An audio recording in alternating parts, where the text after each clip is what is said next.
Hello and welcome back to Global Enigmatic, where we keep you updated on the world's most intriguing developments.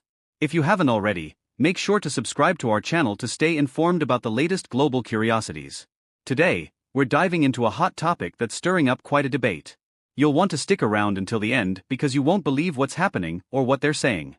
The United States is investing a staggering $3.2 million in an additional rotating tube for their aircraft. Yes, you heard that right. But why? What's the rationale behind this hefty investment? Critics are questioning the effectiveness of this advanced technology in combating the relentless wildfires that have plagued the country for months on end.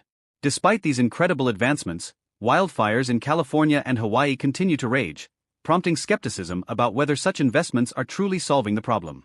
People are asking, if these aircraft are so advanced, why are they still struggling to contain these devastating fires? It's a valid question that sparks a deeper conversation about the role of technology versus the harsh realities of natural disasters.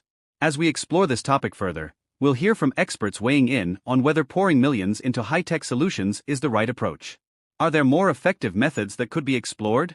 Join us as we uncover the complexities behind this decision and what it means for future firefighting efforts. Stay tuned as we delve into the details and unravel the truth behind this controversial investment. Don't forget to like, share, and subscribe for more thought-provoking updates. Thanks for watching, and let's keep exploring the mysteries of our world together on Global Enigmatic.